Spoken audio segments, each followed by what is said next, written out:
আসসালামু আলাইকুম। জামায়াত কি বড় এক ভয়ঙ্কর ষড়যন্ত্রের শিকার হচ্ছে? যে ইসলামী দলটি জনপ্রিয়তার জরিপ গ্রামের পর গ্রাম জুড়ে আকাশ ছুঁয়েছে, সে জামায়াত ইসলামী শিকড় ভেতর থেকে কেটে ফেলার এক নীল নকশার বাস্তবায়ন কি শুরু হয়ে গেছে? ভোটের মাঠে ব্যালট বিপ্লবের প্রস্তুতি যখন তুঙ্গে, ঠিক তখনই দলের ভেতরের দালালদের প্রবেশ। দলের আমিরের গুরুত্বপূর্ণ পদে এমন এক ব্যক্তির আনাগোনা যার অতীত কার্যকলাপ প্রশ্নবিদ্ধ এবং ক্ষমতাসীনদের সাথে ঘনিষ্ঠতার ছবি ছড়ানো। কে এই ব্যক্তি? কেনই বা গুরুত্বপূর্ণ তথ্য পাচার হচ্ছে? আজ আমরা তার পেছনের ঘটনা উদ্ঘাটন করব। প্রিয় দর্শক, তার আগে অনুরোধ, এই চ্যানেলে নতুন হলে অবশ্যই সাবস্ক্রাইব করে বেল আইকনটি বাজিয়ে রাখুন। ইসলামের প্রতি শ্রদ্ধাশীল এবং আমিরের বলিষ্ঠ কণ্ঠস্বরকে ভেতর থেকে ধ্বংস করার যে নীল নকশা, তার বাস্তবায়ন শুরু হয়েছে। যারা গ্রামের মানুষের সাথে মিশেছেন এবং বিভিন্ন জরিপের অংশ হয়েছেন, তারা বুঝতে পারবেন এই মুহূর্তে জামায়াতের জনপ্রিয়তা কতটা তুঙ্গে। ষড়যন্ত্রকারীরা বাইরে থেকে জামায়াতের জনপ্রিয়তার এই গ্রোথ কোনোভাবেই নষ্ট করতে পারছে না, বরং দিন দিন গ্রোথ বাড়ছে। এই জনপ্রিয়তা ও গ্রহণযোগ্যতা ভোটের মাঠে ব্যালট বিপ্লব ঘটাতে দারুণ ভূমিকা রাখবে। আর ঠিক এই কারণেই দালাল ঢুকিয়ে অভ্যন্তরীণভাবে জামাতের ক্ষতি করার ষড়যন্ত্রে লিপ্ত হয়েছে পতিত ফ্যাসিস্ট সরকার, আওয়ামী লীগ এবং বিএনপি। আর তারই ধারাবাহিকতায় জামাতে থাকা দালাল এবং নতুন করে দলে ঢোকা দালালরা একযোগে সক্রিয় হয়েছে। জামায়াতের আমিরের পররাষ্ট্র বিষয়ক উপদেষ্টা মাহমুদুল হাসান একজন আওয়ামী লীগের এবং শেখ হাসিনার খাস লোক। শেখ হাসিনার সাথে তার অসংখ্য ছবি রয়েছে। একই সাথে তিনি 10 মামলায় জেল খাটা আসামি। কিন্তু 5 আগস্টের পর থেকে তিনি খোলস পাল্টাতে শুরু করেছেন।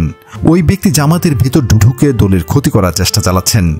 তিনি ভেতরের গুরুত্বপূর্ণ তথ্য প্রতিপক্ষের কাছে পাচার করছেন, আওয়ামী লীগ এবং বিএনপির কাছে পৌঁছে দিচ্ছেন।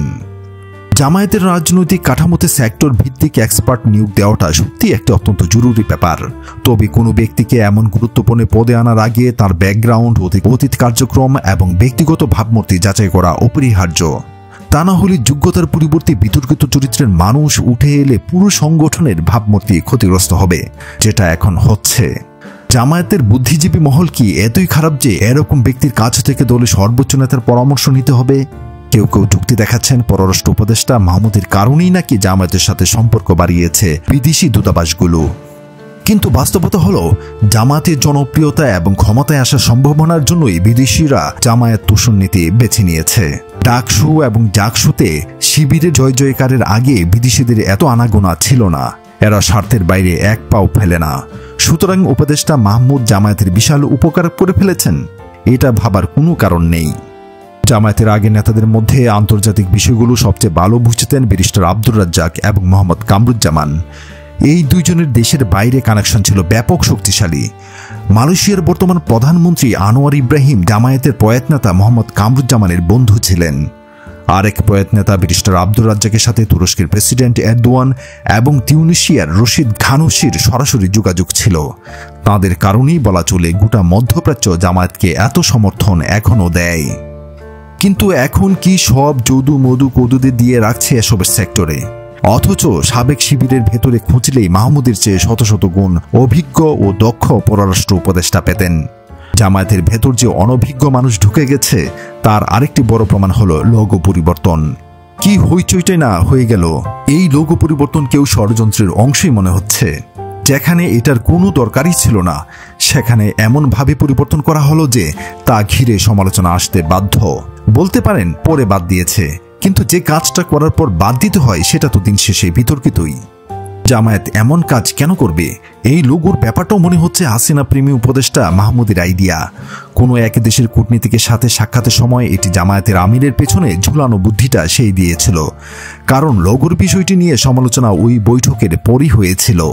এদিকে দেখেন, হিন্দুদের পুজোয় শুভেচ্ছা জানানোর ব্যাপারটাও ব্যাপকভাবে প্রশ্নবিদ্ধ করেছে। জামায়াতের পেজে পূজার ব্যাপারটিকে এমনভাবে উপস্থাপন করা হয়েছে যা একটি ইসলামী দলের সাথে যায় না, অথচ খুব টেকনিক্যালি কাজটা করা যেত। শুভেচ্ছা না জানিয়ে নিরাপত্তার ব্যাপারটির উপর ফোকাস করে হেডলাইন দেওয়া যেত। লোকজন তখন সমালোচনা করে বলতে পারত না জামায়াত ভোটের লোভে হিন্দুত্ব নীতি বেছে নিয়েছে, তারা ইসলাম থেকে দূরে সরে শিরকের রাস্তা বেছে নিয়েছে। আসলে জামায়াত এবং শিবির নিয়ে এখন সব আলোচনা ঘুরপাক খাচ্ছে। বিএনপি, আওয়ামী লীগ নিয়ে কারো কোনো চিন্তা নাই। ফলে জামায়াতকে হতে হবে আরও প্রাজ্ঞ, বিচক্ষণ এবং দূরদর্শী। প্রিয় দর্শক, আপনাদের মতামত আমাদের কাছে অত্যন্ত মূল্যবান।